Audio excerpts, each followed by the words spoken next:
Ya. ¿Se puede escuchar y ver, chicos?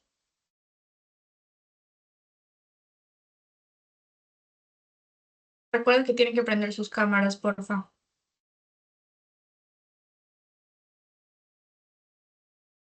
Reaccionen si sí se escucha y si se ve, chicos, por favor. Sí se escucha y sí se ve también. Gracias. Ya, Ya, bueno, la primera clase de ahorita va a ser enfermedades infecciosas, en este caso virales. ¿Se acuerdan que la primera semana fueron bacterianas y específicamente también hablamos de TB, meningo TB? Entonces, esta vez ya toca la parte viral. Vamos a tratar. En todas las virales vamos a tener neurotropismos, ¿ya? Que van a ser como el órgano o la partecita del cerebro a la que ese virus específicamente le gusta dónde, o sea, dónde ir y reproducirse y empezar todo el cuadro clínico muchas veces. Estos son algunos, ahorita les vamos a poner otro cuadro para que vean porque hay agudas, crónicas y otras como fulminantes, ¿ya? Bueno, primero tenemos a la poliomielitis. Ya la poliomielitis va a tener una preferencia. Sí.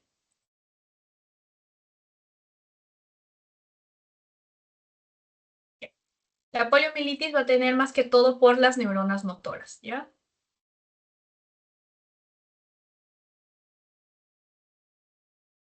Esta clase en realidad y el tema en sí es full memoria, así que estos neurotropismos y las rutas de infección que va a tener cada virus, sí es importante que lo recuerden y lo memoricen. La varicela zoster, ya deben saber, es para la neurona sensitiva periférica.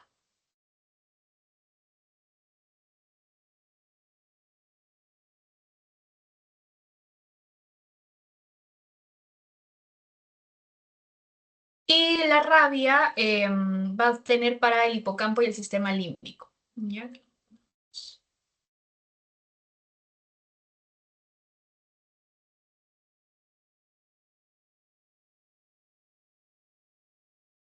Si recuerdan un poco de la rabia, es justo una de las alteraciones es más que todo como la inhibición de ciertas conductas o se vuelve se convierte en una persona muy alterada, ¿no?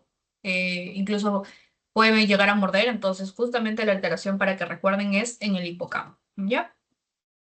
El virus JC va a atacar a las células de sostén que ya deben conocer, son los oligodendrocitos.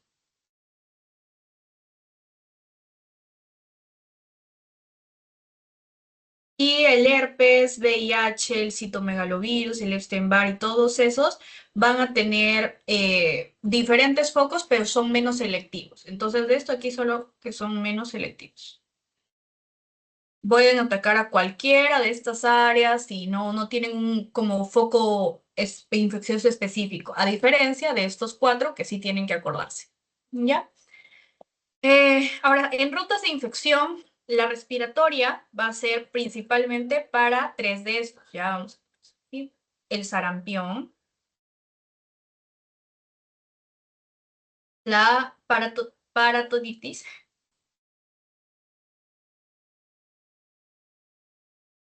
y la varicela zoster. ¿Ya? En cuanto a la vía digestiva, que puede ser, ahí hablamos de los alimentos contaminados o incluso el agua, vamos a tener la poliomielitis y virus entéricos.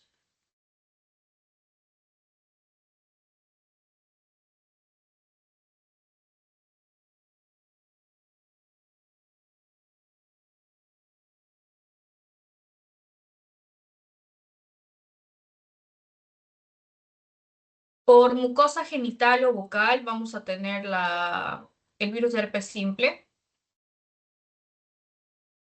En inoculación, que son los perritos, vamos a tener a las mordeduras de animales como la rabia, ya sabemos. Ese es un clásico que tienen que acordarse. No solo de los perros, pero en general también puede ser mapaches, zorros. Tiene que tener un vector que va a inocular, ¿no? Con la mordida otra vez. También puede ser no necesariamente los perros o como les dije esto, ahí aquí también tenemos a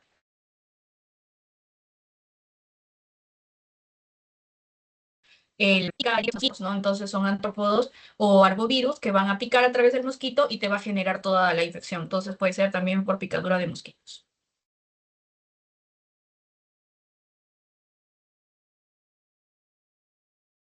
En trayectos periféricos, el virus de herpes zóster,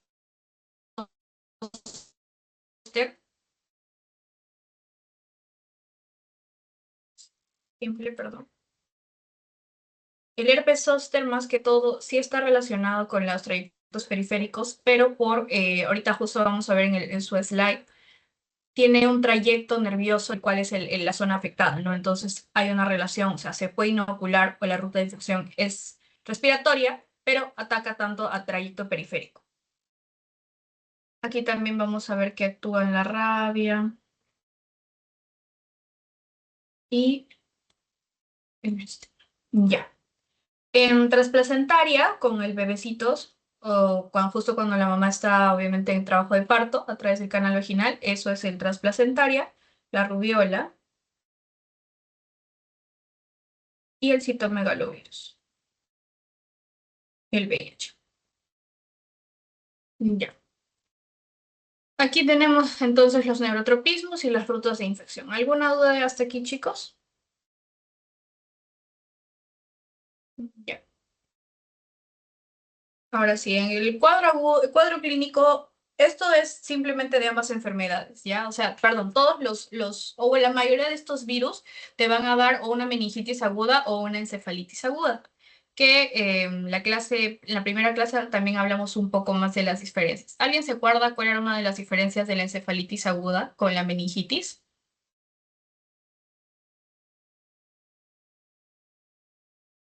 Puede abrir su micro o escribir en todo.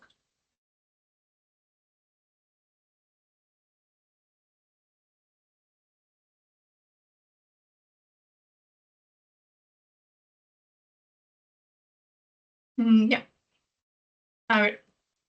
Ish, un segundito, chicos.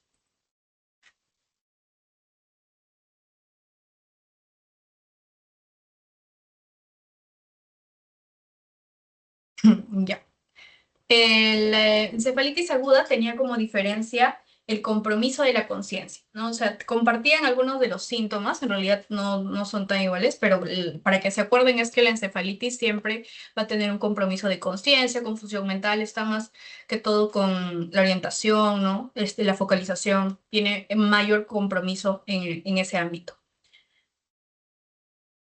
Entonces, a ver, un segundo. Ujú.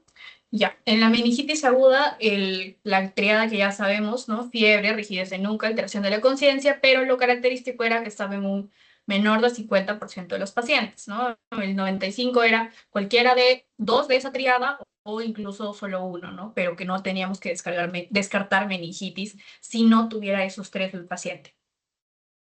Por otro lado, teníamos em, la cefalea como otro de los compromisos. Luego también estaban los vómitos, la pleocitosis,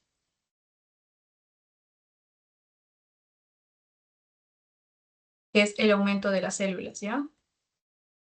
La hiperproteinorraquia,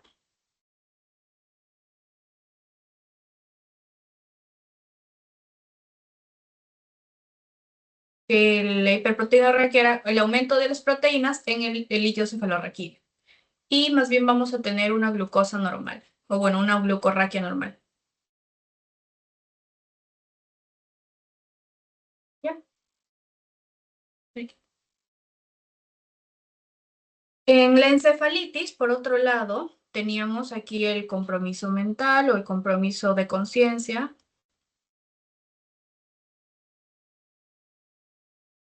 la confusión mental,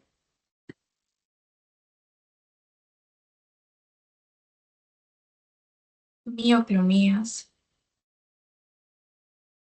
crisis epilépticas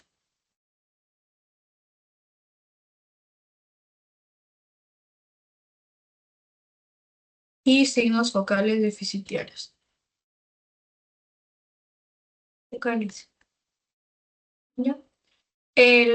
También en la encefalitis vamos a presentar una afasia o parecias, que la afasia es, si se acuerdan, em, habla, pero no necesariamente como debería hablar, no hay un compromiso del habla, las parecias son las debilidades musculares, entonces hay que hacer una buena historia clínica o bueno, también un examen físico para poder diferenciar esas dos, porque el paciente puede venir con un compromiso del sensorio, entonces ya sabemos que puede ser más una encefalitis, ¿no? En cambio, si tuviera fiebre y vómitos, y obviamente tenemos que tener una epidemiología de un contacto con un virus o una bacteria y catalogarlo como uno o el otro.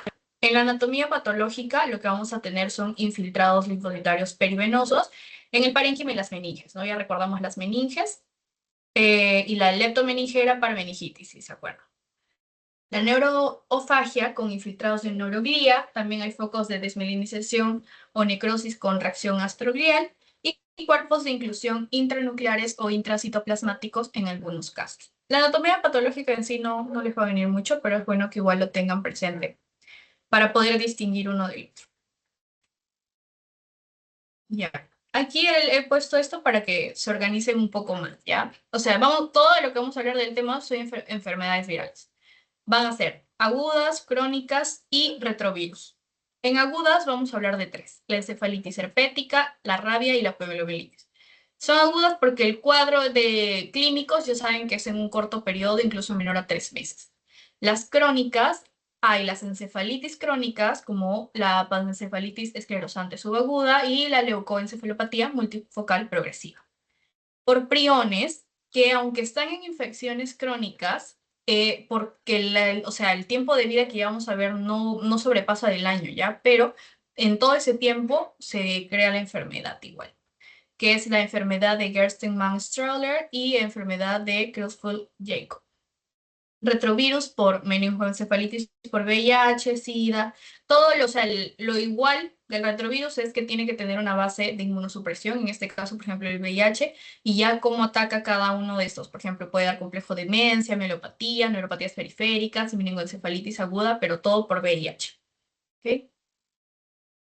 Comenzando con la encefalitis herpética, va a ser ocasionada principalmente por el virus de herpes tipo 1, que es el DNA.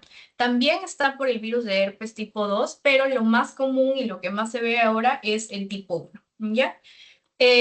Su órgano diana o su como punto target, que ya saben, es la cara orbital del lóbulo frontal. Vamos.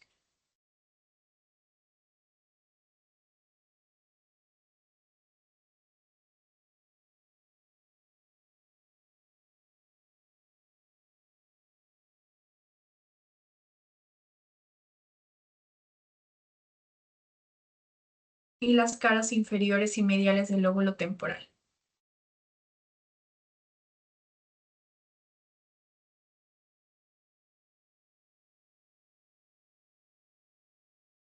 Pues aquí hay que recordar frontal y temporal, orbitaria, cara inferior y media.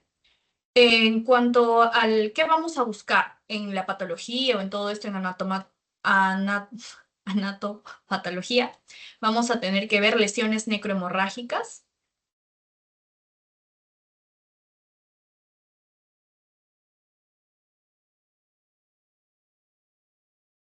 y también la presencia de eritrocitos en el líquido cefalorraquídeo.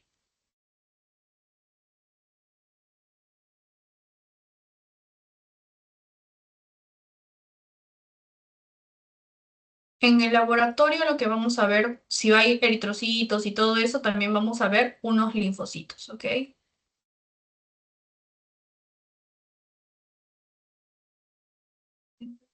500.000. Igual aquí en el herpes no se va a elevar ni la proteína ni la glucosa. Van a estar de igual, o sea, están normales. Lo que sí vamos a tener es anticuerpos positivos, que tienen una sensibilidad y una especificidad del 90%. Entonces, hay que pedir anticuerpos de herpes virus.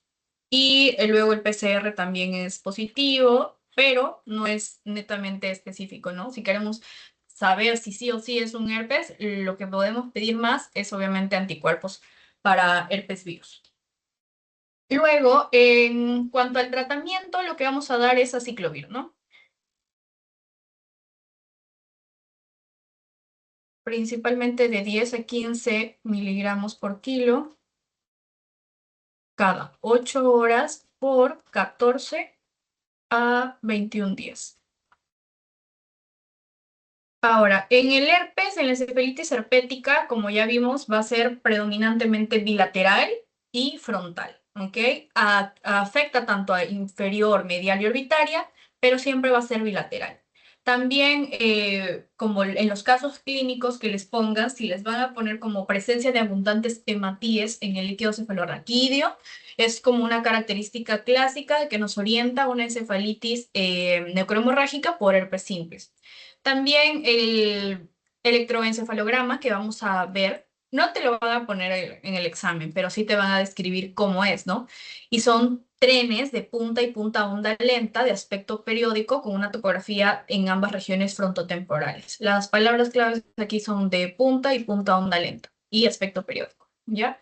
Se los pone así, el electroencefalograma, presenta, y ya tienen que ir relacionando. Entonces, más que todo, como les había mencionado, estas clases son de características para que ustedes puedan reconocer luego en los exámenes. En los estudios de neuroimagen, creo que acá, sí, pero ya, todavía no. En los estudios de neuroimagen de la encefalitis herpética, lo que vamos a tener es justamente, ¿no? Esta afectación típica a nivel frontotemporal, pero no va a afectar a ganglios basales, ¿ya? No va a afectar a ganglios basales ni tampoco va a pintar mucho esa zona porque no va a tener, justamente como puedes compararlo con los ictus, ¿ok? Aquí hay la diferencia porque muchas veces se puede confundir con esto, pero la diferencia es que el herpes no pinta, ¿no? No afecta a esa zona y nos ayuda a diferenciarlo de estos sitios. En herpes zóster, por otro lado, lo que vamos a tener, si bien pertenece a la familia del herpes viridae, pero tiene otro neurotropismo, ¿ya? Era más que todo la sensibilidad del ganglio de la raíz posterior y van a afectarse también a los ganglios neuromotores, ¿ya? En el herpes zóster vamos a tener también otra clínica. No solo te va a afectar neurológicamente, sino que la principal característica, como se manifiesta más, es con una erupción cutánea, que va a tener un dermatoma, va a haber dolor. Ahorita vamos a explicar. Esto es una erupción cutánea.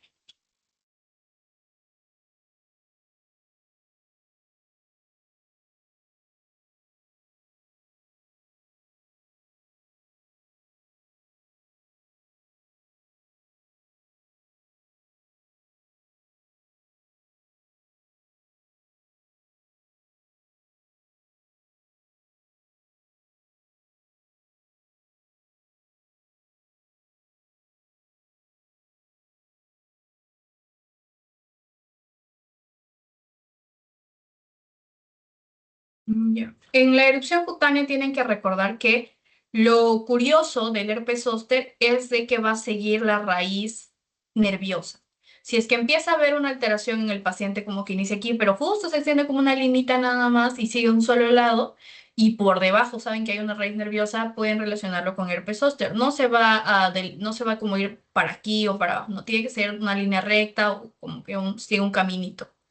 En este caso también va a iniciar con un estepódromo y la erupción va a mutar a una erupción maculopapular, va a tener también fiebre, va a haber un malestar general.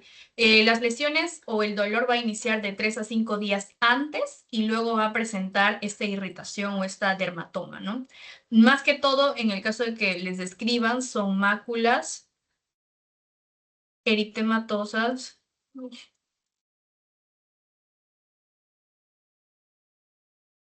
pruriginosas. Le va a picar al paciente, le genera mucha ansiedad también esto de rascarse. Luego, lo que vamos a tener es de que no es bilateral, sino es solo de un lado de la raíz nerviosa, ¿ya? El tratamiento es aciclovir, principalmente, igual. Pero luego el herpes va a generar, una vez que te sanas del dermatoma, de la zona esta de la raíz, te va a generar dolor. Es una de las características del herpes zóster. Después de generar esta picazón y todo, hay una neuralgia postherpética, que este tratamiento sí va a tener que ser con gabapentina, carbamazepina, porque es un dolor neuropático más que todo. De las complicaciones en pacientes inmunodeprimidos, que o sea, pueden tener VIH, corticoides o por recuento de leucocitos menores, vamos a tener mielitis o encefalitis.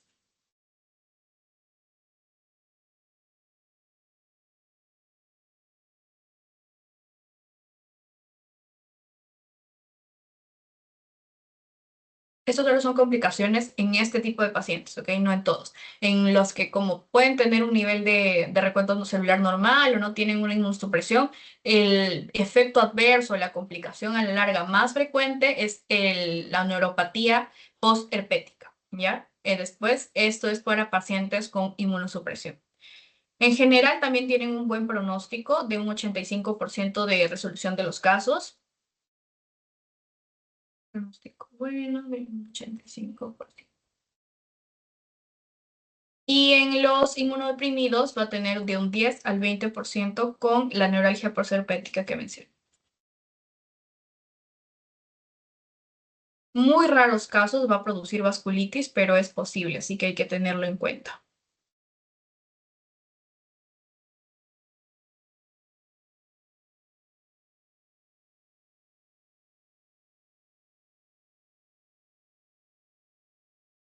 Con esta terminamos, creo, las agudas, nos falta una. Ya, pero la rabia también era una de nuestras agudas, que esta va a ser producida por los rhabdovirus.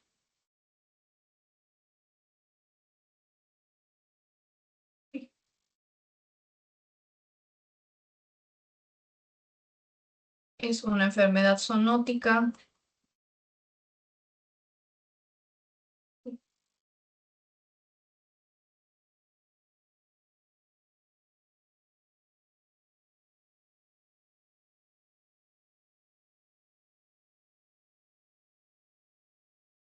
Ya, entonces la rabia pertenece a esta familia del rhabdovirus, es una enfermedad zoonótica viral, contiene virus de RNA y la mortalidad del caso de no ser tratada a tiempo, porque son varias ampollas en realidad para el paciente, pero si no se logra dar el tratamiento adecuado, la mortalidad es de un 100%. ¿Por qué? Porque va a producir una encefalitis, perdón, una encefalomielitis difusa, lo cual aquí sí hay palabras clave para la rabia que tienen que recordar, ¿ok? Encefalomielitis.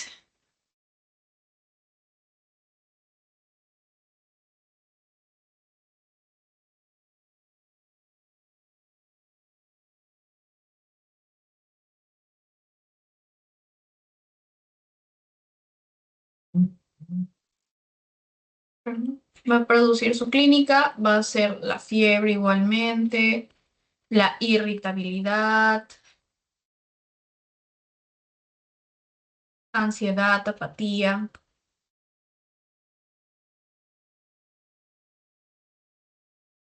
Va a también tener excitabilidad, pero con espasmos laringios y faringios. Va a presentar una desorientación. Y lo más resaltante, que creo que como reconocemos de la rabia, es esta conducta agresiva, ¿no?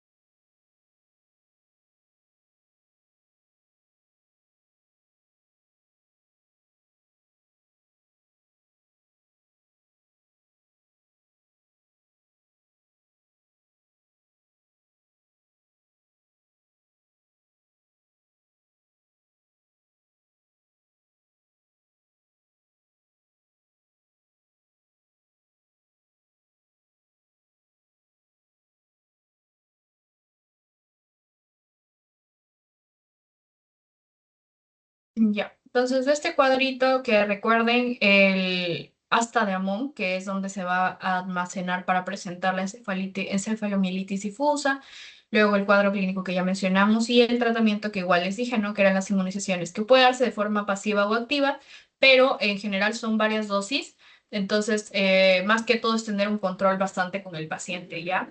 Esta estrella saben que son los puntos clave. El signo patognomónico, que ya saben que hay muy pocas enfermedades que lo tienen, así que cuando hay una, aprovechen. Pero si les dijeran en su caso clínico, paciente que presenta una encefalomielitis y también presenta corpúsculos de Negri e inclusiones citoplasmáticas eosinófilas, es rabia. ¿Ok? Aquí lo vamos a poner. Su signo patognomónico son dos cositas principales. Los corpúsculos de Negri. Esto acuérdense toda su vida porque en los exámenes viene así y ya tienen una pregunta súper fácil. E inclusiones citoplasmáticas eosinófilas.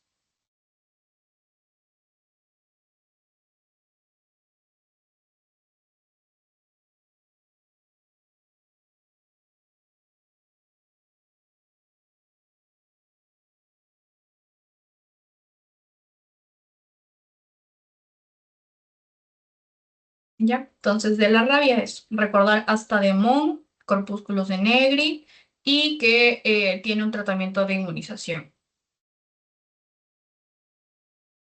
Ahora con la poliomielitis. La poliomielitis era de las que se contagiaban a través de la vía digestiva, a través justamente de la ingestión de alimentos con infección fecal oral por agua o alimentos contaminados. Entonces, infección fecal oral por...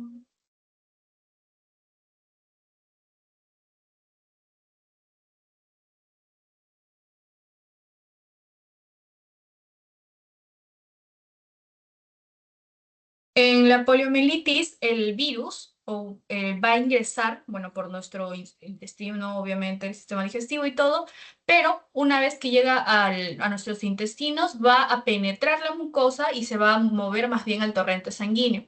Y es ahí que ya en nuestro torrente sanguíneo, como vemos, va a recién llegar al cerebro.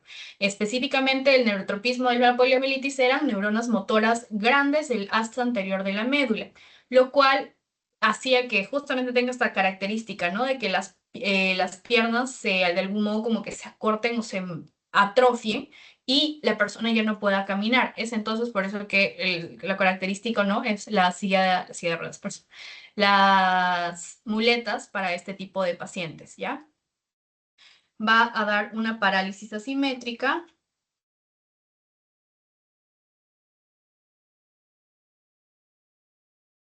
en miembros inferiores más que en los superiores, ¿ya? También hay un compromiso de la musculatura vulvar con posible insuficiencia respiratoria, porque va a ser una parálisis en general de los músculos. Entonces, el diafragma, recuerden que también es un músculo, entonces puede generar este compromiso vulvar.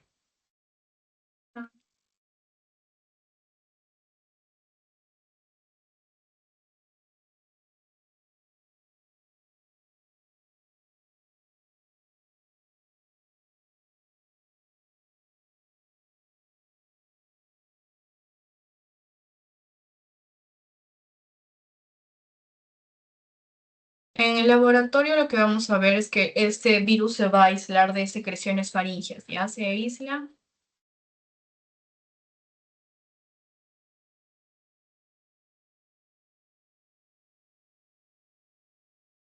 Faringes y de heces. Es muy raro en realidad verlo en LCR, ya no se va a ver tanto ahí. Pero el diagnóstico va a ser serológico y también hay un aumento de anticuerpos. Entonces lo que podemos ver son los anticuerpos y más que todo serológico.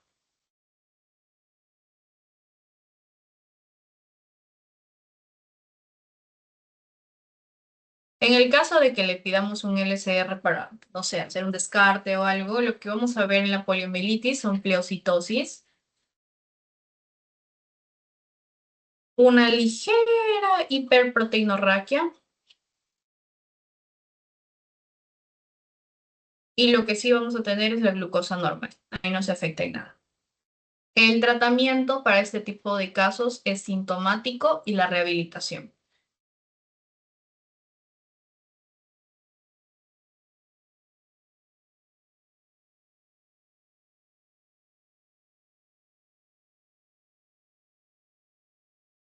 Por otro lado, en el caso de que el paciente, pues obviamente presente, ¿no? Como en este tipo de casos, va a ser la ortopedia o fisioterapia y también puede existir vacunación, pero no ya, lo bueno es que la poliomielitis ahorita ya no es tan aguda como era antes.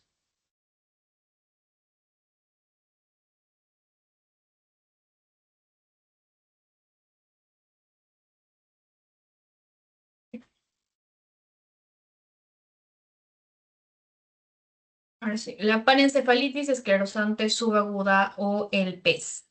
Ya aquí la característica también es que aparece después de haber padecido sarampión. Entonces el paciente tiene que tener un antecedente de presentar sarampión y luego tener toda esta clínica que vamos a presentar. ¿Ya? Va a tener síntomas neurológicos, como puede ser el deterioro mental,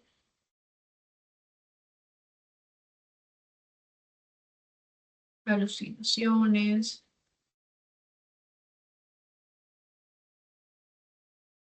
epilepsias mioclónicas y convulsiones.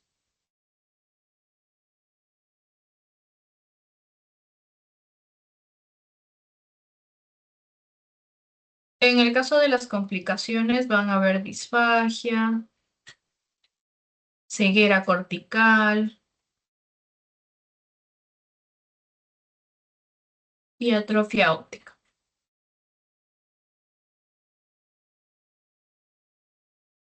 En el electroencefalograma que vemos acá va a darse durante la etapa precoz de la enfermedad y va a haber muchas estas descargas rítmicas de ondas delta, pero que van a estar periódicas, ¿no? En un de 6 a 7 segundos.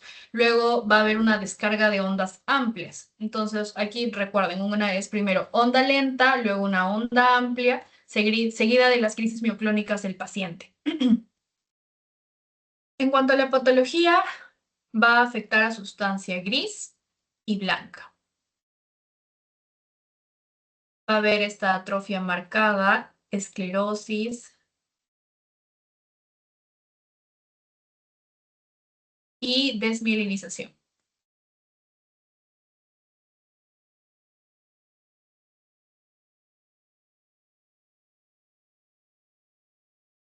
En el diagnóstico, en el LCR, lo que aquí sí vamos a ver es un aumento marcado de proteínas y también vamos a ver un aumento de los anticuerpos contra el sarampión.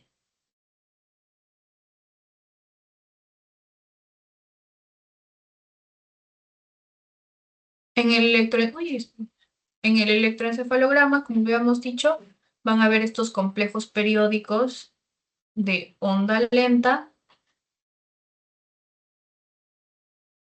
y aguda, con un alto voltaje. Aquí tienen un nombre específico que son los complejos de Rademacher y lo voy a poner.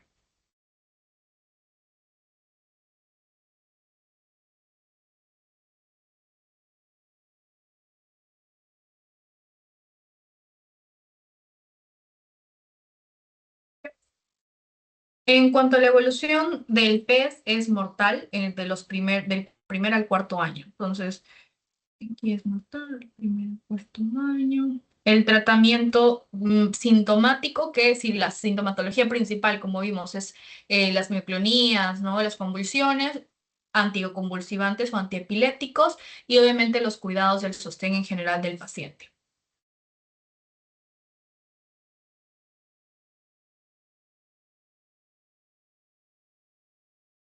En la prevención, vacunas, nada más. La leucoencefalopatía multifocal progresiva ya va a ser ocasionada por el parvovirus JC o CB40. Normalmente le dicen simplemente el JC. Entonces, acuérdense de eso, ¿no? Leucoencefalopatía multifocal progresiva, JC. Los factores de riesgo para estas enfermedades, que ya creo que ingresamos un poco a los de VIH, ¿no? Uno de los factores de riesgo es SIDA, linfomas, cualquier situación en la que sea un paciente inmunodeprimido.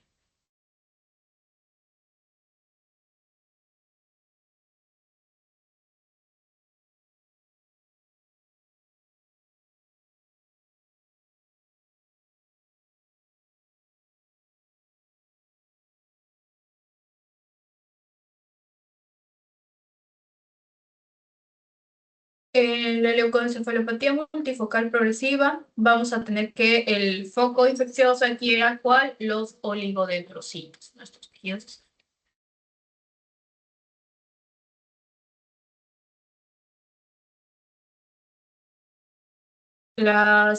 Aunque el neurotropismo es a estos oligodendrocitos, en realidad va a atacar principalmente a la sustancia blanca, pero en cualquier localización del sistema nervioso central, ¿ya?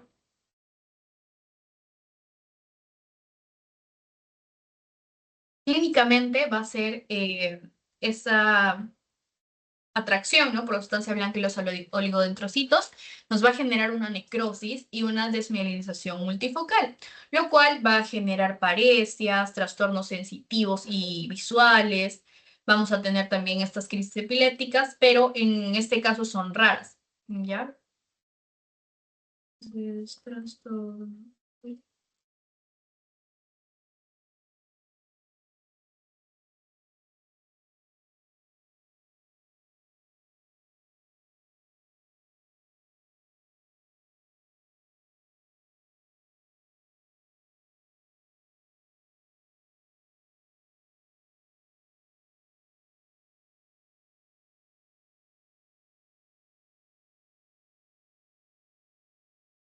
En el diagnóstico vamos a tener que el TEM que le vamos a presentar, que vamos a hacer al paciente, hay lesiones hipodensas, ¿no? Aquí, por ejemplo, estas lesiones hipodensas blancas que no captan contraste ni tampoco van a ser expansivas. No, no es que crezcan ni nada, sino que simplemente no van a captar este contraste. Y luego en el líquido cefalorraquídeo también lo vamos a tener normal.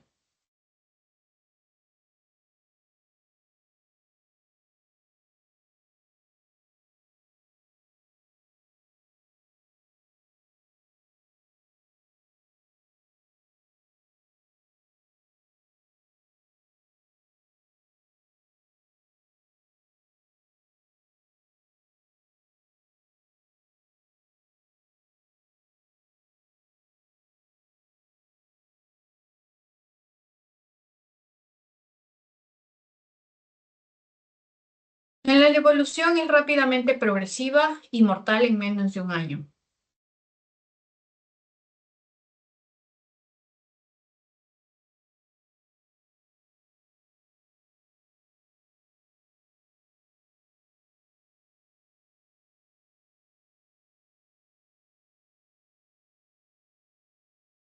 Lamentablemente no existe un tratamiento curativo, pero en el caso de que se pueda dar algo, o bueno, ralentizar la progresión es interferón A y citarabina.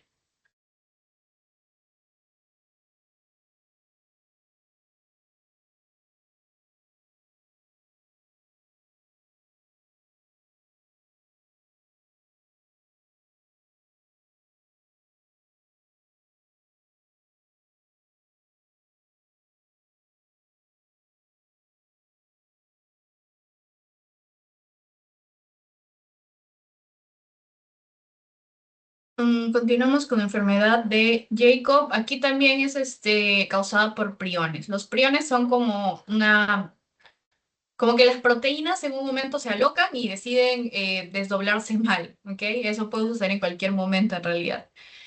Estos priones son esta modificación de la post-traslación de las proteínas cerebrales del PRP27 al 30. Ya aquí en realidad la epidemiología es que es una enfermedad infecciosa rara o hereditaria, pero no es común. En el caso de que lo sea, es una demencia progresiva, ¿no? Y va a generar la muerte. Es una evolución mortal igual que la anterior en menos de un año. ¿Ya? Patológicamente lo que vamos a ver en justamente estos infiltrados son lesiones difusas,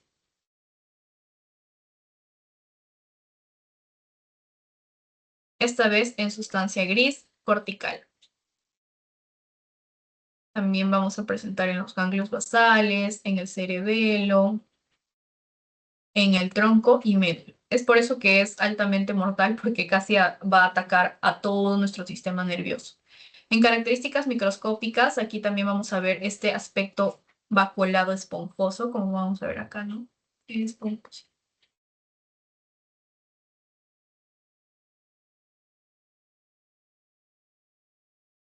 porque se va a presentar una dilatación de las terminaciones dendríticas.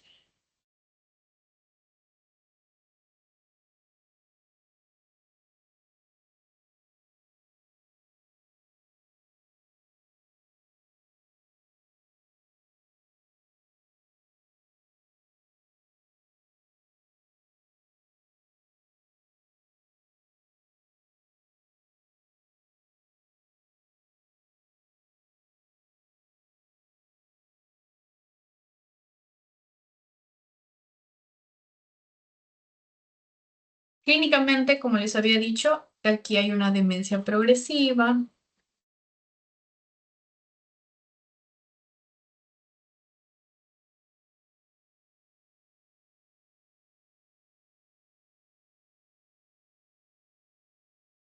Igual aquí vamos a tener mioclonías y signos piramidales.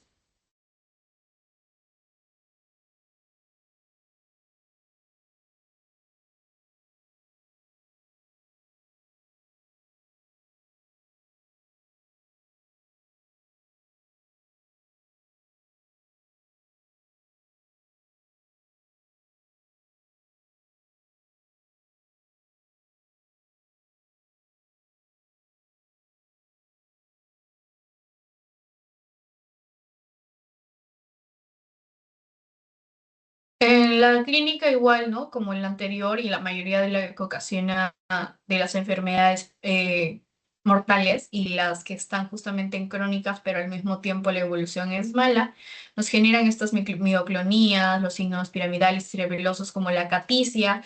En los trastornos visuales vamos a tener más que todo la amiotrofía y estas crisis epilépticas.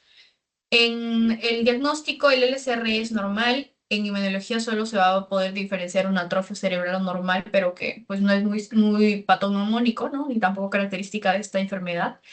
En el electroencefalograma, por otro lado, lo que sí vamos a tener son ondas bifásicas y trifásicas. Esta es la característica que podría resaltar en todo caso.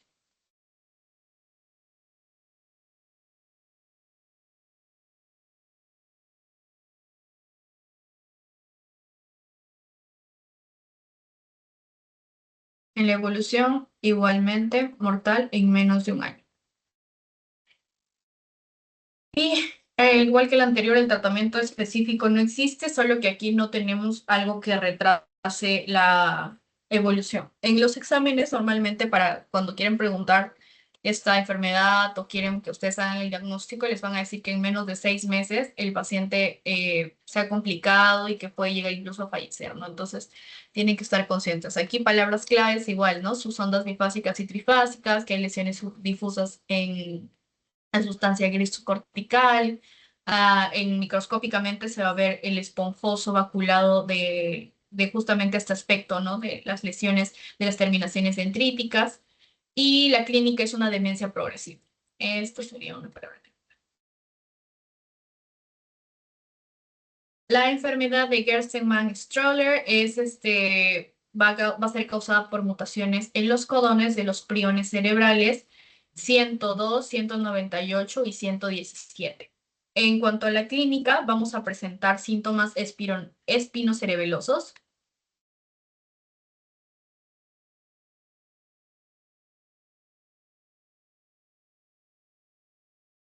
y también una demencia de gravedad variable.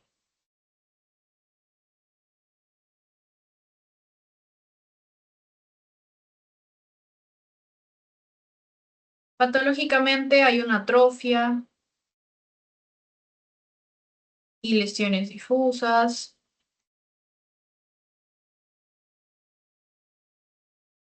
En la de Gerstmann-Strauler, aquí también lo que tienen que recordar son las placas amiloideas abundantes. Esta sí es palabra clave igual.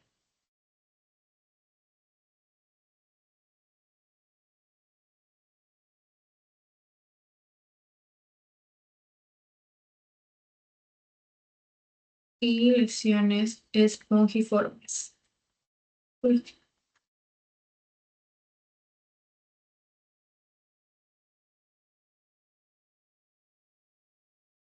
características de la enfermedad. Ya, entonces aquí placas amiloideas y lesiones espongiformes. También los priones cerebrales que son estos, ¿no? El 198, 102 y 117. Voy a borrar eso porque lo veo, ¿no?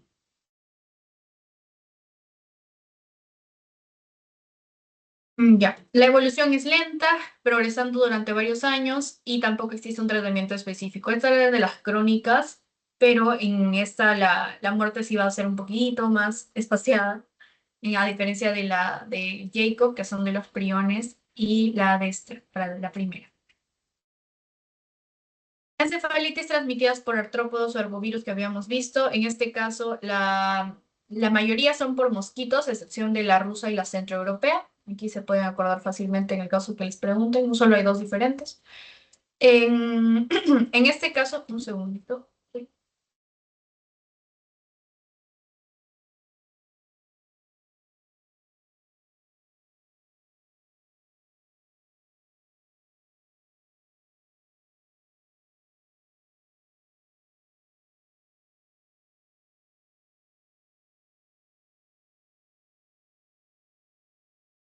De este slide, de esta parte en realidad no preguntan mucho, pero es importante para que igual lo conozcan.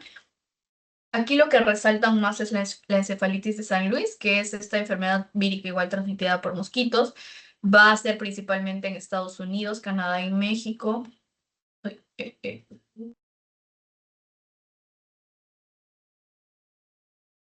y México. Va a tener, ha tenido una epidemia en realidad en proporciones excepto de la cercanía de San Luis, de ahí recibe el nombre. Es una enfermedad leve que va a tener una sintomatología clásica de fiebre, dolor de cabeza, ¿no? A diferencia de que cuando ya la infección se agrava, vamos a tener este dolor de cabeza y una fiebre alta, pero sumado a una rigidez de nuca, el estupor, desorientación, unos signos clásicos incluso que nos podrían orientar a una meningitis, a diferencia de que tiene esta desorientación, estas convulsiones, incluso la parálisis, ¿no? El diagnóstico va a ser con sospecha clínica del paciente que comienza con la sintomatología de encefalitis después de visitar alguno de estos lugares de áreas endémicas, tiene que tener esta relación. Para sospechar de cualquiera de estos encefalitis, tenemos que tener una sospecha, pero por epidemiología primero, además de sumarle la clínica. La serología va a detectar una elevación de todos los marcadores y los anticuerpos específicos, pero el PCR también nos va a ayudar para medir esta infección o esta inflamación de la especificidad y sensibilidad en la sangre. Ya estas son las retrovirus que les dije que tenía que tener la base de VIH, ¿ok? La meningoencefalitis aguda por VIH va a ser el primer estadio de la infección de VIH, ya es un estadio monofásico. En cuanto a la clínica, vamos a tener una sintomatología o puede ser leve, pero luego vamos a tener un síndrome de hipertensión endocraniana que puede esto sí progresar a una encefalitis grave. Entonces, primero vamos a tener un periodo asintomático o leve, y ya luego es un síndrome de hipertensión endocraniana.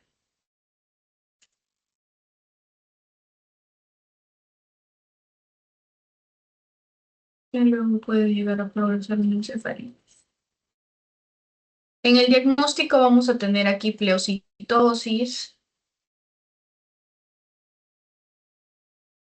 que van a ser menor a 200 células mililitro de principal predominio mononuclear.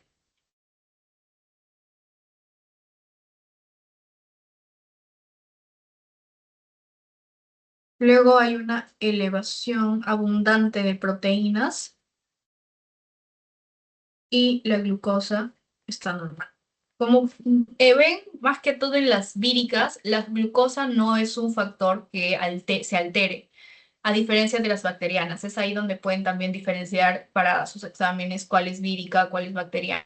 A las víricas les gustan las proteínas, o sea, o bueno, no es que les guste, pero va a elevar más bien más proteínas de lo que elevaría glucosa, a diferencia de las bacterianas que sí disminuyen, perdón, la glucosa y también tiene uno que otro, algunas con elevación de proteínas, pero esas son características que ayudan a diferenciar uno de otro, ¿ya?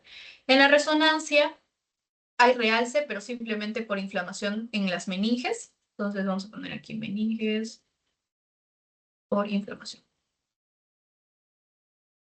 En el tratamiento va a continuar con la terapia antirretroviral que es altamente efectiva porque El VIH tiene esta carga viral, ¿no? Esta carga viral que tiene que estar menor, creo que a 40, no lo recuerdo bien, pero tiene que tener un porcentaje menor para que no exista esta probabilidad también de, además de contagiar, tener el leucocitos y todo esto en un valor normal para que no tenga esta predisposición a seguir enfermando o contagiarse de alguna enfermedad oportunista. En este caso, la terapia antirretroviral va a tratar de suplir estas necesidades del cuerpo para generar esta protección normal, ¿no? Y es por eso es altamente efectiva. Los fármacos recomendados para que en el caso de que sí necesitemos un apoyo extra además del TAR, que tienen que tener una buena penetración del sistema nervioso central, son la estabudina, abacavir, inadivir. Ahorita vamos a escribirlos, ¿ya? Sidobudina. Sidobudina, estadudina.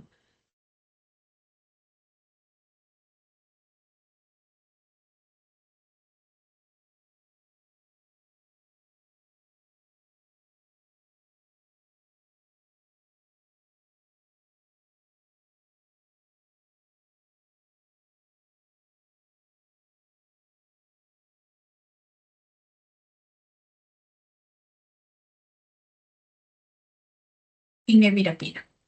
En la meningoencefalitis, en realidad apenas empezamos a dar el tratamiento, luego vamos a presentar una mejoría espontánea en unos días, ¿no? O sea, a medida que controlemos con estos fármacos, el paciente va a tener de dejar de la sintomatología.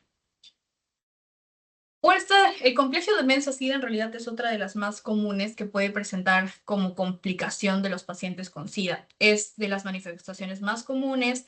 La clínica, en el nombre lo podemos deducir, no es un complejo de complejo cognitivo, un deterioro del cognitivo subcortical. Aquí vamos a tener un déficit de atención, una disminución de la velocidad psicomotora, además de que el paciente va a presentar también cambios en la personalidad y el afecto.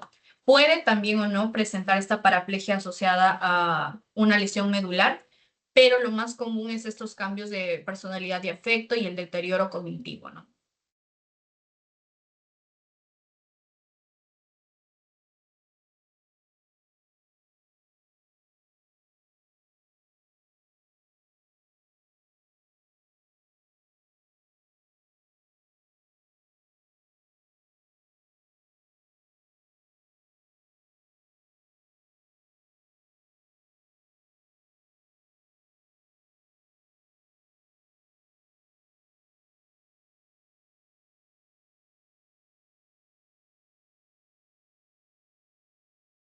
En el líquido cefalorraquídeo, acá hay un incremento leve nada más de linfocitos. ¿Sí?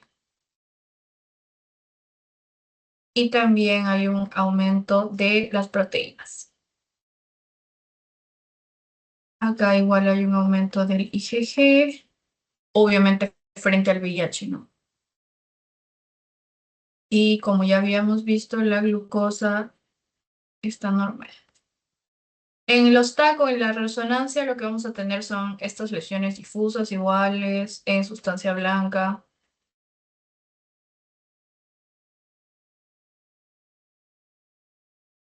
Y lo que sí vamos a tener es igual atrofia cerebral.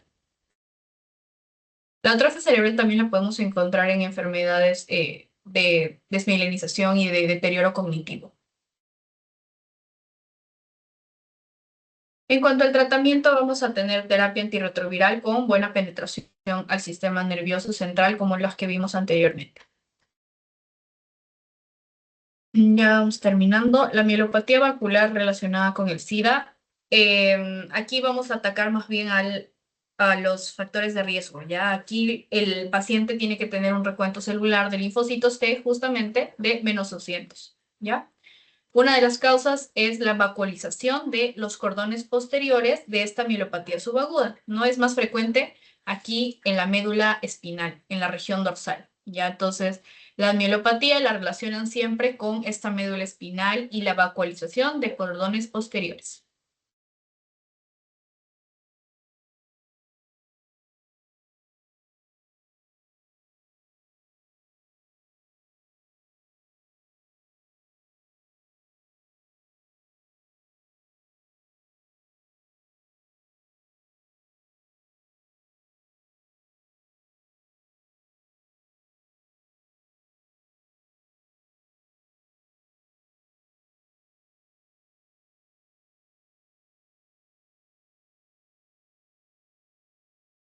Se va a asociar también con los complejos de demencia SIDA y se puede presentar como una condición aislada. En la clínica, lo que va a presentar el paciente si es que ataca la médula espinal, puede presentar paraplegia a nivel obviamente dorsal alto y ataxia sensorial.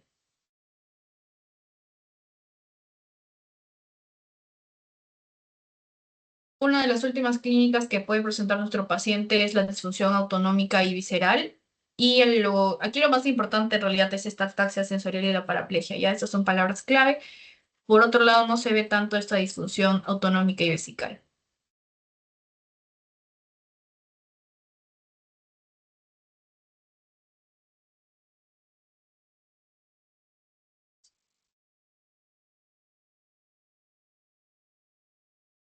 Ya. En el diagnóstico hay el LSR en realidad es inespecífico, la carga viral va a requerir la medición que les mencioné, el tratamiento también es de soporte y hay un beneficio de antirretrovirales, pero que todavía es incierto. Aquí hay que recordar nada más esto de médula espinal, los linfocitos menores a 200 y la vacuolización de cordones posteriores que se pueden acordar del nombre, no es una mielopatía vacular que hace vacuoliza.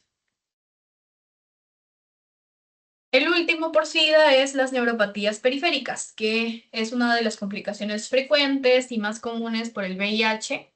Los patrones de neuropatías van a ser cuatro. La primera es una polineuropatía simétrica distal.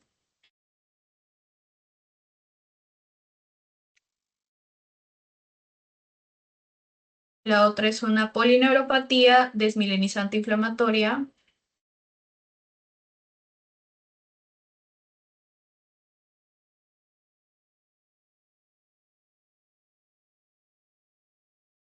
Esto es una polirradiculopatía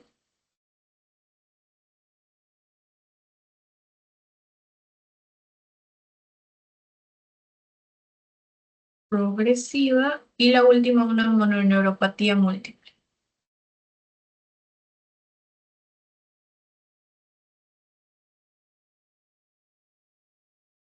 El tratamiento según origen tiene una base inmunológica donde tiene que responder bien hasta inmunoglobulina.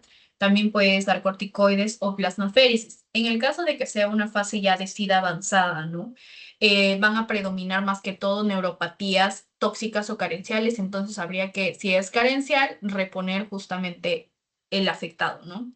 Y en el caso de citomegalovirus, el tratamiento es con ganciclovir.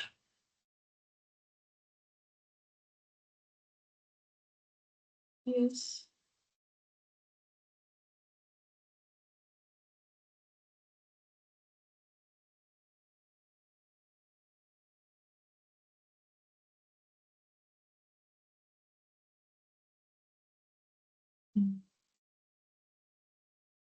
Ya, ¿hasta aquí alguna duda, chicos, para ya iniciar con las preguntas?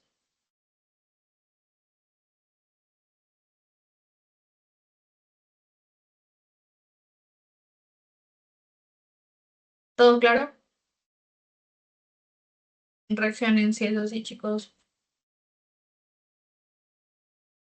Ya, chévere. Ya, primera pregunta. El complejo de demencia SIDA es otra de las complicaciones frecuentes de la infección por VIH. Marca lo verdadero. Me van diciendo si les parece verdadero o falso. Aquí se ha subido, pero es esta primero allá. La terapia con antirretrovirales no es beneficiosa en esta entidad. ¿Verdadero o falso?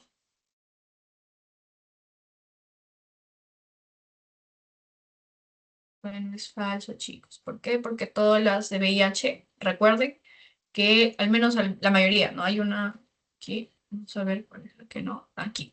La vacuolar es una de las únicas, creo, no me acuerdo bien, pero de las que en esta, al menos en este caso, no era tan beneficioso o aún era incierto. En el resto, con el TAR, era más que suficiente o podía disminuir la enfermedad, incluso mitigarla en días, ¿no? En el LCR hay un gran incremento de los linfocitos, la proteína y la glucosa. ¿Se acuerdan?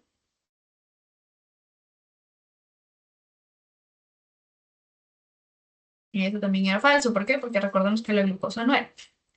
Hay un deterioro del cognitivo por compromiso subcortical.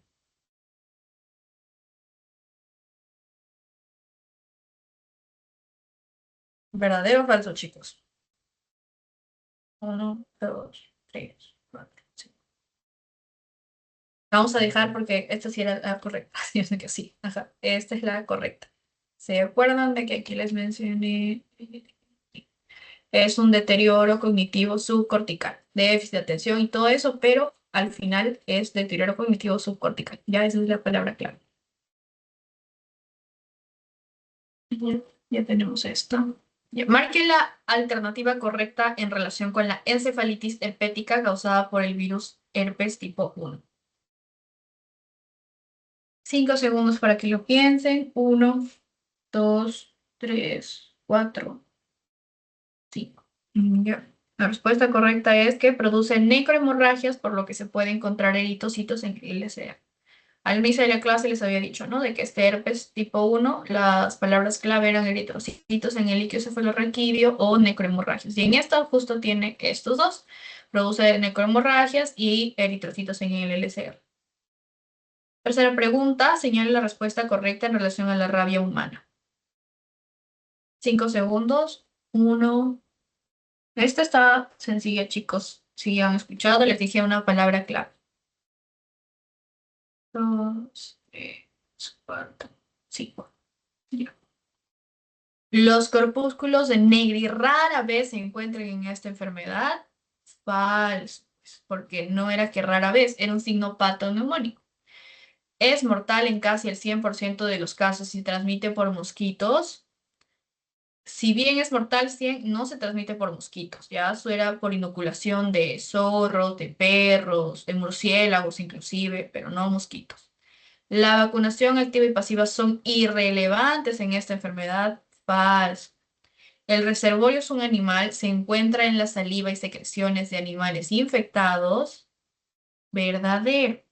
Y producen encefalomielitis difusa, no comprometiendo el asta de Amon. Falso. Las palabras clave que les dije para la rabia eran justo corpúsculos de Negri, asta de Amon. Entonces, no es que no comprometan, sino sí comprometen.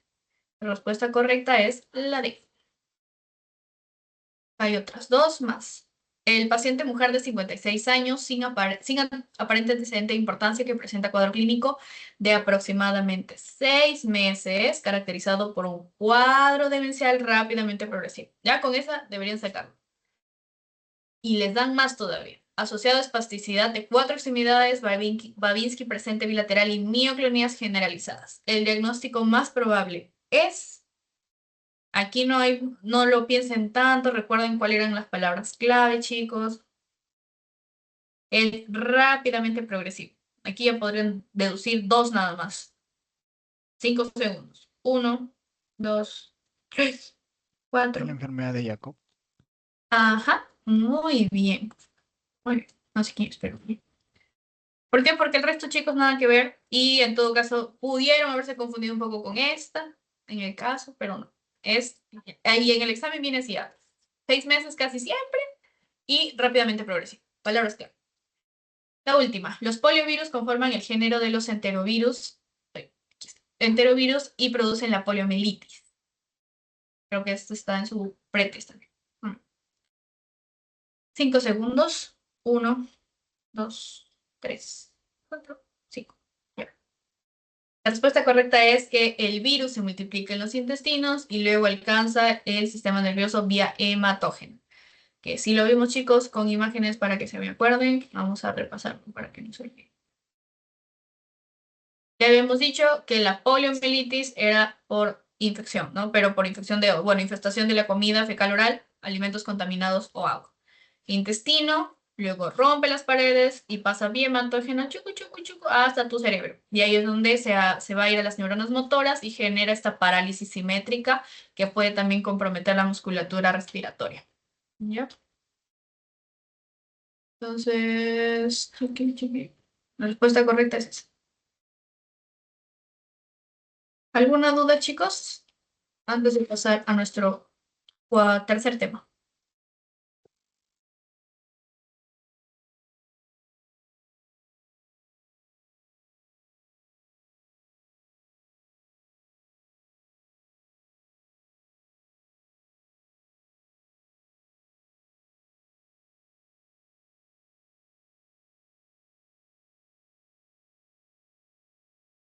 Ya.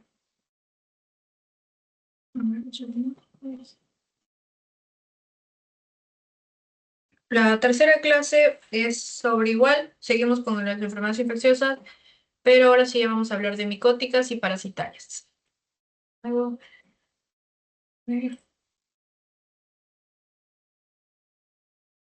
aquí en micóticas vamos a hablar de tres: criptococos, coccidios y candidiasis. En parasitarias, neurocisticercosis, toxoplasmosis y hidatidosis. ¿Ya?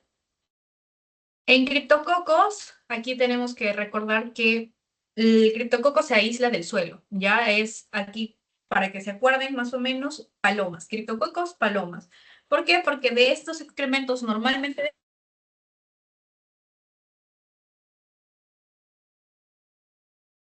palomas es que se adquiere la inhalación de estos criptococos, ¿ya? Por levaduras, son levaduras, ¿ya? Entonces, las aves hacen sus erupciones y esas aves se quedan y secan, ¿no? Entonces, el problema es ese, cuando se secan, tienen una levadura que es el criptococo que se puede aspirar y se inhala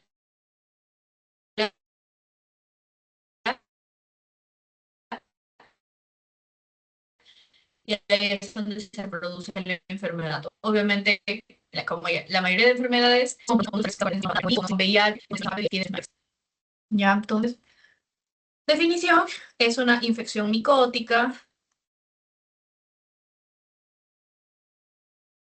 causada por estos patógenos.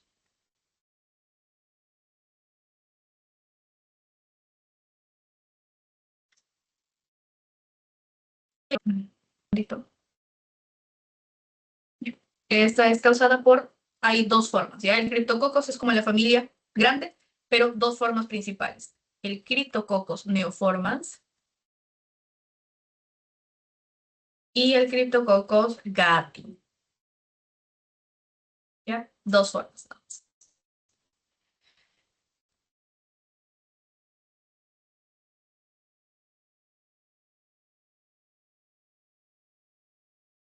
Va a ser para pacientes inmunocomprometidos. Uy, creo que se dejó de escuchar, chicos, ¿me avisa? ¿O bien se escuchó bien o otra parte no? Pareció que no. Sí, se escucha. Ya. Entonces, en neoforma seguimos. Son pacientes inmunocomprometidos.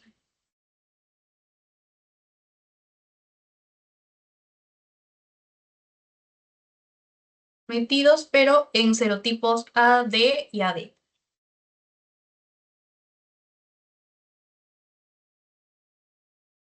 Para el GATI, por otro lado, son igual inmunocomprometidos, pero aquí va a ser para solo serotipos B y C.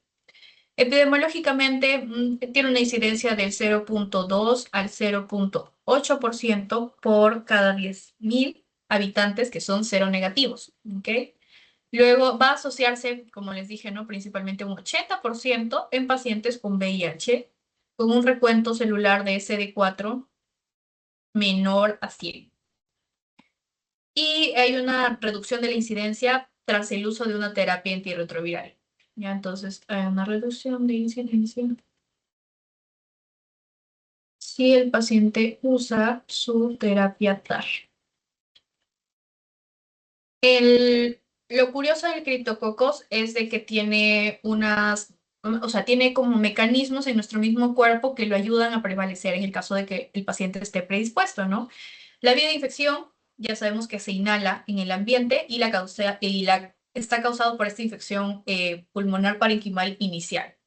Luego, el mismo criptococos tiene una cápsula de polisacáridos que va a inhibir esta fagocitosis por macrófagos, que ya sabemos que esto nos ayuda con nuestro sistema inmune, ¿no? Luego también va a impedir una migración leucocítica, si es que los macrófagos no los como marcan, igual que todas las NETs y todo eso, no migran los leucocitos para poder fagocitar completamente, y esto hace que se reduzca la incorporación de las células inflamatorias al sitio de infección. Esto por un lado, ¿no? Entonces, estos tres componentes, quiero que recuerden, 1, 2 y 3, hacen que prevalezca el criptococcus en el cuerpo. Ya la cápsula de polisacáridos, la producción de melanina y finalmente que se disemina el sistema nervioso central. La producción de melanina, ¿por qué es importante? Porque tiene propiedades y antioxidantes que va a reducir la fagocitosis, que va a estar mediada por los anticuerpos que ya sabemos. Además, que esta producción de melanina tiene una capacidad de contrarrestarse cuando tú le vas a dar a tu paciente medicamentos antifúngicos. La melanina captura el hierro y esto hace que fortalezca la pared celular de esta levadura. Cuando ya se disemina el sistema nervioso central, el tejido cerebral de por sí es un ambiente que le proporciona a la levadura, al hongo, catecolaminas que va a funcionarle como sustrato para esta enzima que tiene, que es la fenoloxidasa. Y esto mismo, esta catecolamina que favorece esta enzima, lo que hace es volvernos a la producción de melanina, porque va a favorecer la producción. Entonces, es un círculo que ayuda a que genere mayor criptococo en la enfermedad, ¿no?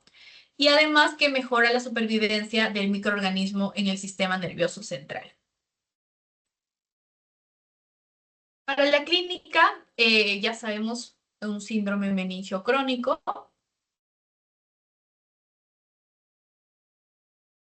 Eso quiere decir que tiene más de 4 semanas. Los síntomas ya sabemos que son fiebre. A este punto ya deberían sabérselo de memoria. Cefalea, letargia, náuseas, rigidez de nuca, vómitos, etc.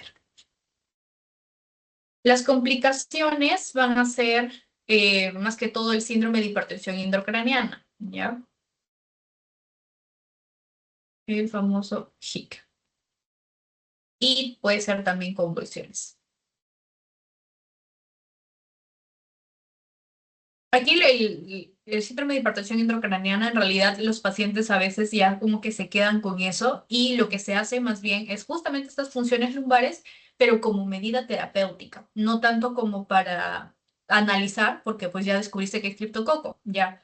Pero luego la hipertensión intracraniana es tanta que los pacientes tienen que repetir, ¿no? Incluso a veces hay pacientes que ya solo van a sus consultas para que les hagan su punción lumbar, les quitan la presión y ya pueden estar otra semana tranquilos. Entonces, aquí las funciones lumbares a veces son terapéuticas y a veces sí son con el fin de descubrir qué cosa más está afectando. En los estudios de litio cefalorraquídeo, aquí tiene que obviamente tener un cultivo positivo para el Cryptococcus neoformans, ¿no? Y lo característico aquí, el examen resaltante, es la tinta china, chicos.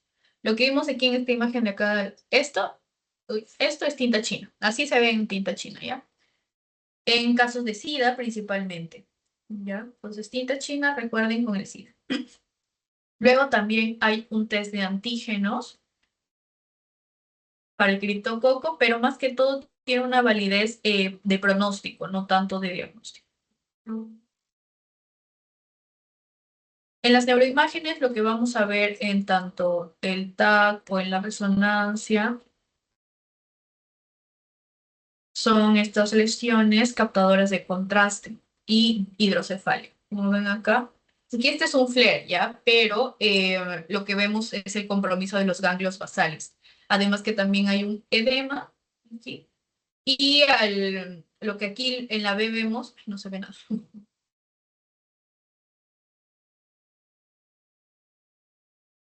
Y aquí lo que ya vemos es la resolución, ¿no? Si está, miren aquí los ganglios basales como está súper captador de contraste, y aquí ya lo que se ve es después del tratamiento. Hay una disminución del edema y obviamente ya no tenemos este efecto masa sobre los ventrículos.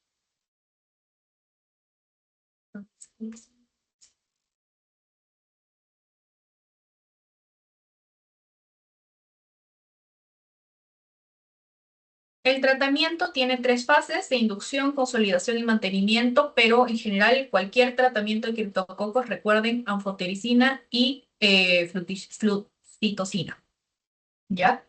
Aquí tienen que recordar que no hay que iniciar el tratamiento o la terapia de mantenimiento, ¿no? Porque aquí tenemos 3 fases. Inducción, anfotericina B, 0,7 kilogramos al día, más flucitocina, 100 miligramos de kilogramos durante 15 días. Luego en la consolidación ya solo vamos a darle fluconazol durante 8 semanas y el mantenimiento 200 durante un año en inmunocompetentes y es permanente en pacientes en caso de SIDA, ¿ya? No se va a iniciar el tratamiento de mantenimiento, que es esta, hasta lograr que el líquido cefalorraquídeo esté estéril. Cada vez que vamos a tratar de pasar a una siguiente fase del tratamiento, tenemos que volver a tomar líquido cefalorraquídeo para ver que ya esté en menores valores de criptococo. Entonces aquí sí recuerden lo de tinta china, el tratamiento básico y las lesiones captadoras de contraste, ¿no? Que van a estar principalmente en ganglios o ventrículos. Coccidios. Es una infección micótica, igual, todos los estudios saben que son micosis, va a ser causada por los coccidios imitis, y hay dos también. Coccidios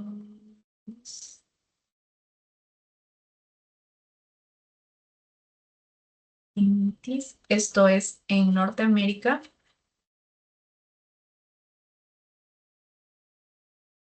y coccidios posadaci. Esto es en Sudamérica. Epidemiológicamente está más frecuente en el hemisferio occidental. Y aquí sí, palabras clave, más que todo en ocupaciones o actividades como la arqueología, como a veces incluso en el trekking, en todo esto que tiene la excavación, ¿no? Casos de diseminación se va a dar por inmunosupresión. Entonces aquí, pacientes arqueólogos. La clínica, vamos a tener una infección aguda primero, que va a constar de que más que todo son 60% asintomáticos o que tienen una infección respiratoria, pero que pucha, se pudo pasar como una gripe en realidad, ¿no? A lo mucho van a tener un eritema nodoso, exagerando una neumonía, pero en el caso de que pase a una forma crónica es ahorita donde vamos a ver cuáles son sus complicaciones, ¿ya? Sintomática o una infección respiratoria banal.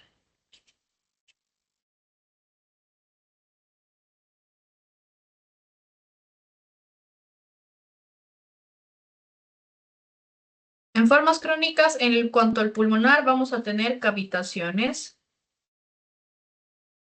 En lo óseo y articular, óseo son dolor de cráneo o extremidades.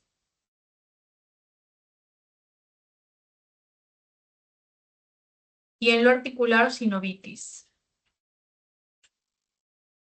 Y en el sistema nervioso central, nuestra clásica meningitis. E hidrocefalia. Aquí también podemos ver que se manifiesta en la dermis de esta forma y aquí ya es como se vería una radiografía con las cavitaciones o más que todo el tema nodoso, la neumonía de un coccidio. En el diagnóstico, el líquido cefalorraquídeo, aquí vamos a tener linfocitosis, las proteínas obviamente elevadas, aquí sí hay una glucosa disminuida porque es una micosis, y aquí de nuevo otra de las palabras clave o que más resaltan, que en la teoría incluso dicen que es la enfermedad micótica que presenta esto, presencia de eosinófilos. Si te dicen que es un paciente arqueólogo y que tiene presencia de eosinófilos en su líquido cefalorraquídeo, no dudes más, marca coccidiomicosis, ¿ya? En el cultivo va a estar, el diagnóstico se va a dar de un 5 a un 50%. En las neuroimágenes vamos a presenciar lesiones granulomatosas. Y aquí el tratamiento de primera línea es fluconazol. Va a ser de 400 a 800 miligramos por día y los alternativos son itraconazol o anfotericina intratecal. La duración va a ser ya el tratamiento de por vida, ¿no? No tiene un tope.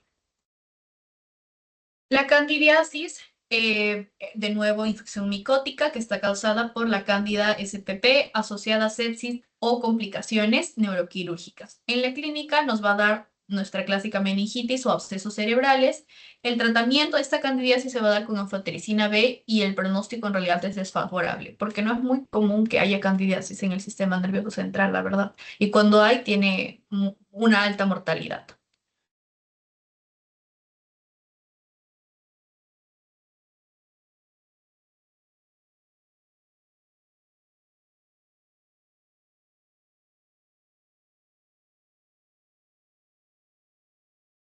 La neurocisticercosis, aquí ya deben acordarse, aquí el paciente que digo, el portador o nuestro huésped va a ser el chanchito, ya los chanchitos, hay que acordarse en la neurocisticercosis. Aquí tenemos el ciclo, ¿no? Primero una tenia, bueno, en realidad es primero la larva, luego va a ser un huevo y luego la tenia. Esta es la infección parasitaria por las larvas. Aquí el que causa son nuestras larvas de Taenia solium. Va a tener la clasificación tanto biológica, que puede ser quística o racemosa, es de acuerdo con la formación de estas larvas, y la ubicación puede ser, esta es intraparenquimal,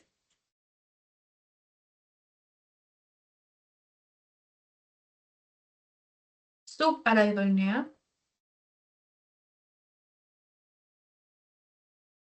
esta es intraventricular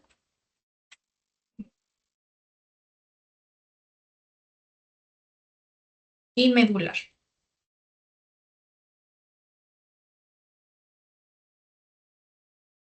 Y lo ven, ¿no? Aquí está en todo nuestro parénquima, aquí en las arachnoideas, aquí. Y aquí intraventricular, esta bolita, son clásicas en realidad, son como unos puntitos dentro y en la médula. Aquí en la clínica, los síndromes principales, y recuerden, la neurocisticercosis va a causar síndrome convulsivo. Esto en rojo.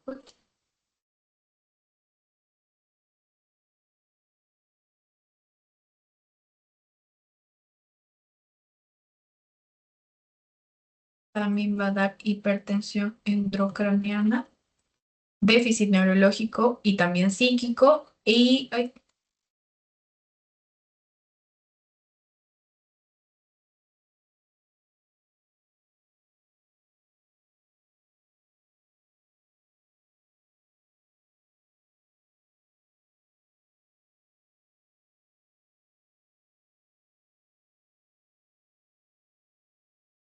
ya. Entonces, aquí en el síndrome principal, recuerden que da convulsiones, hipertensión intracraniana, hay un déficit neurológico y también un déficit hipofisio-encéfalo. ¿Ya? Recordemos aquí un poco de cómo se va a dar la ingestión. La contaminación, perdón, hay una ingestión de cerdo que va a estar infectado ya antes por las tenias, donde vamos a tener aquí en el intestino ya los huevos y los proglótides, y luego va a diseminarse, puede ser a ojos, cerebros, pulmones, músculos. Aquí en este caso obviamente hablamos de una neurocisticercosis en el sistema nervioso central, ¿no? Para el diagnóstico va a darse por resonancia magnética o por tomo. En inmunodiagnóstico vamos a usar el Western blot y un antígeno circulante.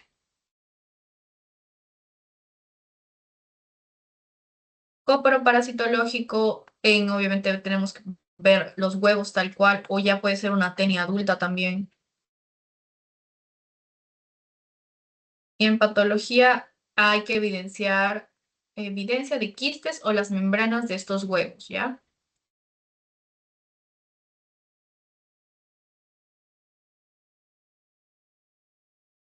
También hay criterios que son estos, criterios absolutos, mayores, menores, epidemiológicos.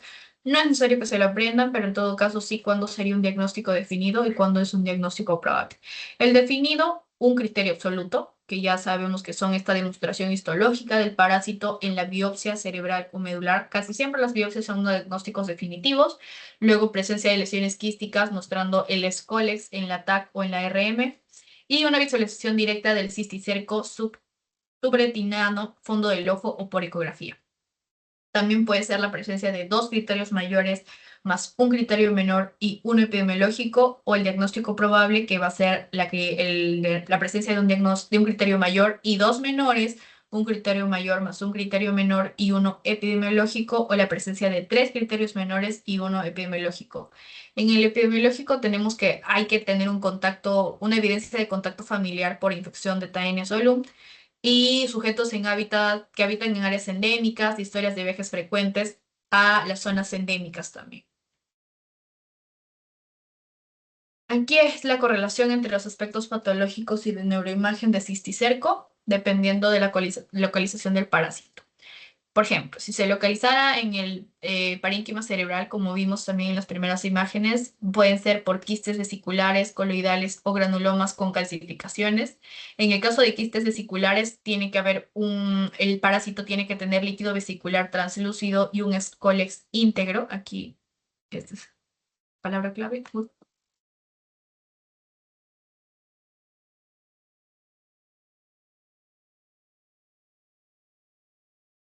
En quistes vesiculares es escólex íntegro. En coloidales, por otro lado, es el degenerado. Ya, aunque sí hay una pared vesicular gruesa, pero el escólex está degenerado. En el sistema nervioso, en quistes vesiculares hay una escasa inflamación perilesional, pero no vamos a tener incluso ni edema ni captación anormal de contraste. A diferencia de las coloidales, que sí hay una inflamación intensa, ya hay lesiones hipercaptantes y un edema perilesional. Entonces recuerden que las vesiculares en realidad no dan tanta clínica ni tampoco tanto hallazgo, a diferencia de las coloidales. Los granulomas y calcificaciones tampoco tienen escólex y son nódulos mineralizados. Hay lesiones hiperdensas y gliosis. En el caso de que sea en el espacio subaracnoideo, podemos tener quistes gigantes o aracnoiditis difusa. En quistes gigantes, de nuevo, no tienen escólex y hay quistes racemosos. Va a tener lesiones multilobuladas e infartos cerebrales, aracnoiditis focal, vasculitis y también infartos cerebrales de nuevo. Aracnoiditis difusa tiene estas membranas parasitarias hialinas, hay hidrocefalia, aracnoiditis fibrosa y atrapamiento de arterias y nervios craneales. También hay un reforzamiento anormal de las leptomeninges. En el sistema ventricular vamos a tener a quistes ventriculares o la ependimitis. En quistes vamos a ver el líquido vesicular translúcido y de nuevo el escólex íntegro, al igual que en el parénquima cerebral. Vamos a tener que hay una obstrucción de los agujeros del Monro o el acueducto de Silvio, hidrocefalia asimétrica y los quistes van a poder visualizarse a través de los hallazgos de neuroimagen. En la epidimitis tiene una inflamación del epéndimo, perdón, el reforzamiento del ependimario y una hidrocefalia, además de que hay un engrosamiento y de las membranas parasitarias. El tratamiento se va a dividir en el asintomático y en el etiológico. En el sintomático vamos a tener, perdón, antiepilépticos, si es que justamente nuestras principales complicaciones son las convulsiones, recuerden. O también vamos a poder dar esteroides.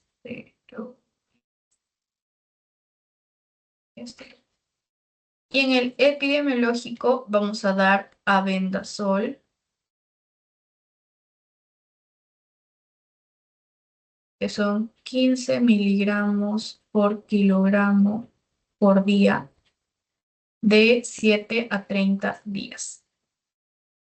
Y si no es albendazol, es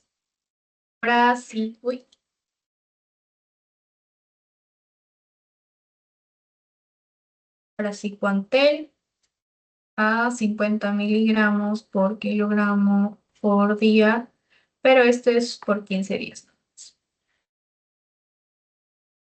Toxoplasma. El toxoplasma aquí, el animal que nos acordamos, los gatitos. Ya el toxoplasma tiene esta definición de infección causada por obviamente Toxoplasma gondii, inmunodeprimidos de nuevo, hay una reactivación de quistes tisulares, puede darte encefalitis, lesiones ocupantes, también vamos a presentar hemiparesias, alteraciones visuales por la compresión que generan estos como quistes o estas, ya lo vamos a ver, son como circulitos, cefalea, fiebre y convulsiones. Y el diagnóstico vamos a tener tanto el diagnóstico clínico, pero se tiene que sumar con un paciente seropositivo de CD4 menor de 200. Entonces, paciente.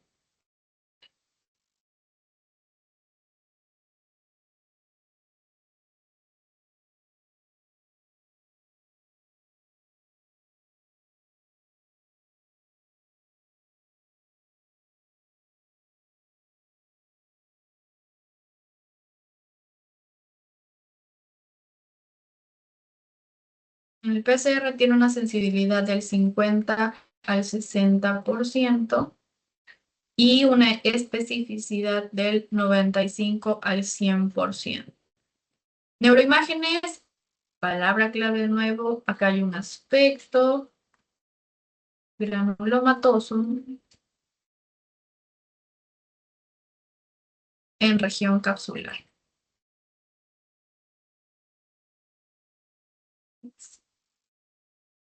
Aquí ven justamente estos realces de la región capsular. También lo mencionan como anillo captador de contraste, ¿ya? Tienen justo esa formita. Eso también puede ser grande y puede crecer y generar esta lesión ocupante que luego va a desencadenar las alteraciones visuales y la parálisis de nervios. El tratamiento en primera línea, lo que tenemos es la pirimetamina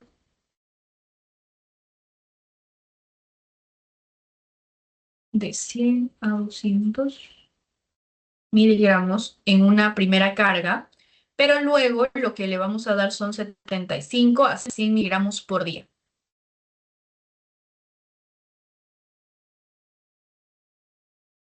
Pero no es esta perimetrina sola, sino le damos también clindamicina.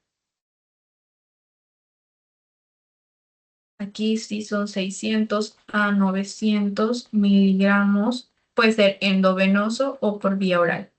Pero lo curioso es que este tratamiento de primera línea es común, más que todo, bueno, es el gol estándar para el tratamiento internacionalmente. Pero a nivel nacional, el tratamiento de elección o el que se usa es este, el de clotrimoxazol y clindamicina. El clotrimoxazol en vía oral, que lo encuentran como bacterimicro, que va a darse en 320 a 1600 cada 12 horas y la clindamicina de 600 gramos cada 6 horas. La duración del tratamiento va a ser 6 semanas. En el caso que les pregunten al nivel Perú, el nacional es este, clotrimoxazol, clindamicina. Nivel internacional es este, pirimetadona y clindamicina. Por otro lado, el diagnóstico de certeza que vamos a tener con la toxoplasmosis, como siempre, va a ser por biopsia, ¿ya? Por biopsia, la PCR que ya vimos que sí es importante, pero se va a confirmar esta respuesta clínica y radiológica de todo el tratamiento que hemos dado solamente de 7 a 14 días después del tratamiento empírico.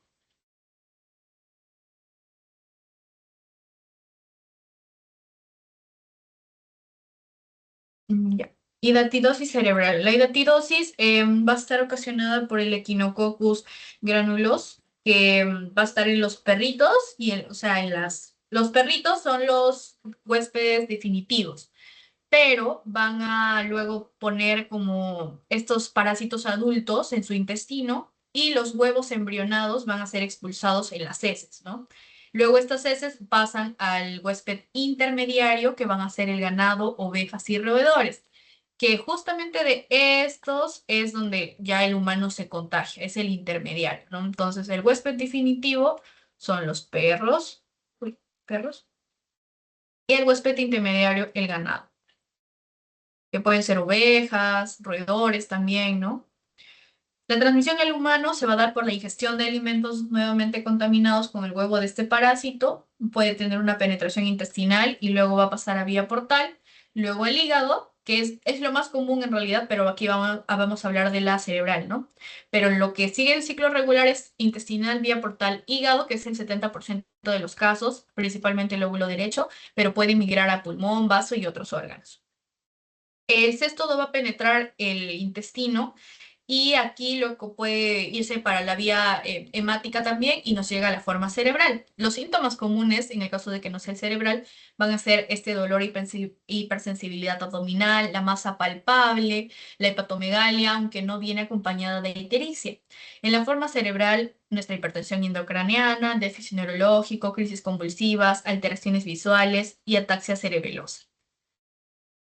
En las complicaciones van a ser tanto para las digestivas, como diríamos para el lado hepático, pero también para las neurológicas, puede ser la rotura de la cavidad peritoneal, en este caso de que sea de hepático, ¿no?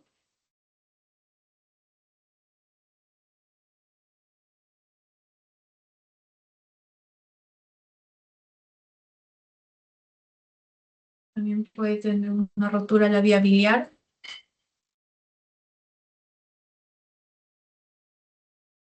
sobreinfección.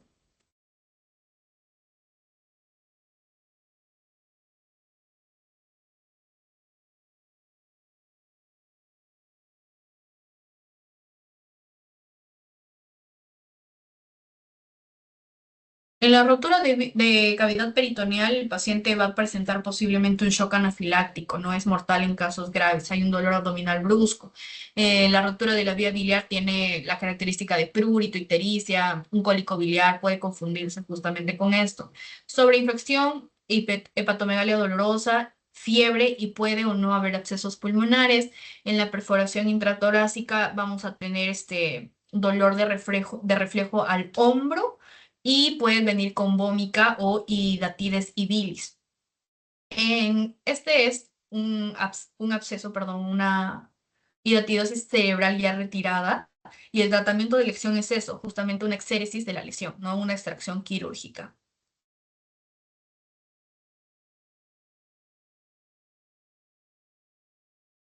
Pero el tratamiento con albendazol se da en caso de que va a darse antes de la cirugía para tratar de reducir la mayor cantidad que se pueda, porque recuerden que es el cerebro, ¿no? No es tan fácil como simplemente quitarlo, además de que se puede romper y eso va a generar una sobreinfección en el paciente.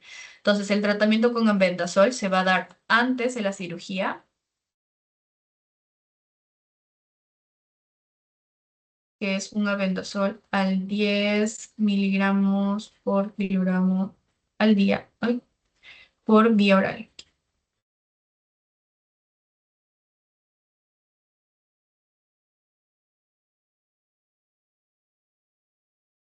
Después de la cirugía continuamos igual con albendazol, pero por 3 meses. En el caso de que sean lesiones inoperables, de nuevo el tratamiento de elección es albendazol. Repetimos la dosis de 10 miligramos por kilogramo por día, pero de 2 a 3 meses. Y ya, ya chicos, esta clase es un poco más corta porque también nos falta mucho. ¿Alguna duda? Si no, para continuar con las preguntitas, que también hay varias. Ya. Paciente varón de 35 años, VIH positivo, que acude por emergencia por presentar cefalea, náuseas, vómitos y se realizan estudios y se establece que el diagnóstico es criptococo-meningia. El tratamiento de la hipertensión endocraniana por criptococos, la principal estrategia terapéutica es 5 segundos, 1, 2, 3, 4, 5. Ya. Aquí eran las funciones evacuatorias lumbares a necesidad. ¿Se acuerdan que les dije que los pacientes incluso iban solamente por eso y regresaban y ya? No era el diagnóstico, era terapéutica. El tratamiento de elección para la criptococomeningia es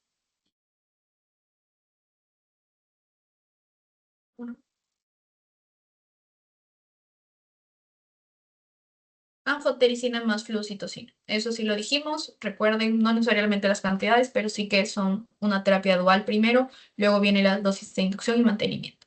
De consolidación y mantenimiento, perdón. Paciente mujer de 36 años, arqueóloga, con historia de cuadro convulsivo y posterior trastorno de sensorio, curso subagudo, curso subfebril. En el estudio LCR llama la atención la presencia de eosinofilorraquia y el diagnóstico más probable es, chicos, con eso ya es todo, me han dicho todo el caso. ¿Cuál es, chicos? 1, 2, 3, 4, 5. No, ok. Coccidios, pues chicos, les había dicho. Arqueología y eosinófila requieren palabras clave. Con eso se acaban todo. Las últimas dos, paciente varón de 34 años, ganadero, procedente de Huancayo, ya con ganadero pueden sacar. Al ingresar al servicio de medicina por cuadro subagudo caracterizado por déficit motor de evolución progresiva a febril, no crisis convulsiva, se realizan estudios de imágenes que evidencian aspecto quístico con gran captación periférica de contraste. El diagnóstico más probable será 1, 2, 3, 4, 5. Y latidosis cerebral. Desde que te dicen ganadero ya tratas de orientar, ¿no? Un ganadero, pues obviamente tiene sus ovejas, sus vacas, todas sus cabras, todo. Incluso roedores puede tener en su granja. Entonces, ya y con que te digan aspecto quístico y una captación periférica de contraste, ya está. Hidatidosis cerebral. La última, chicos. Paciente varón de 35 años, VIH, que acude a emergencia por presentar cuadro clínico de 2 semanas, cefalea, disminución de fuerza, Babinski, aspecto granulomatoso en región capsular izquierda, rodeada de discreto edema. El diagnóstico más probable sería,